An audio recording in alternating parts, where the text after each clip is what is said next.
ఏం చెప్తున్నాడు అక్కడ? ఆయన మీ కొరకు ఎన్ని గొప్ప కార్యక్రమాలు చేశాడో.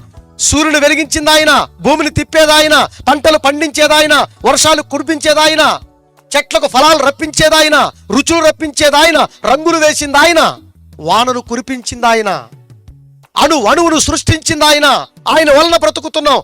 చేతులనిచ్చింది ఆయన, కళ్ళునిచ్చింది ఆయన, కాళ్ళనిచ్చింది ఆయన, సమస్తాన్ని కలిగించింది ఆయన. ఆయన లేకపోతే ఏదీ లేదు. ఆయన సెలవు లేకపోతే భోజనం చేసి తృప్తి పొందగలిగిన మనిషి అనేవాడు భూమి మీద లేనే లేడని చెప్తున్నాడు. జాగ్రత్తగా ఆలోచిస్తే మీకే అర్థమవుతుందన్నమాట.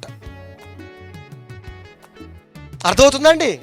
అందుకే చెబుతున్నాడు భక్తుడు, ఆయన ఎవరైతే సృష్టి వెనకాల ఉన్నాడో, ఎవరైతే మీ వెనకాల ఉన్నారో, ఆ సృష్టికర్త అయిన దేవుడు మీ కొరకు ఎన్ని గొప్ప కార్యక్రమాలు చేశారో అది మనం తలంచుకోవాలట. ఏం తలంచుకోవాలి? రాజకీయం గురించి తలంచుకుంటావా? క్రికెట్ గురించి తలంచుకుంటావా? ఆ బ్యాట్ పెట్టి నెత్తి మీద కొట్టుకో సరిపోద్ది.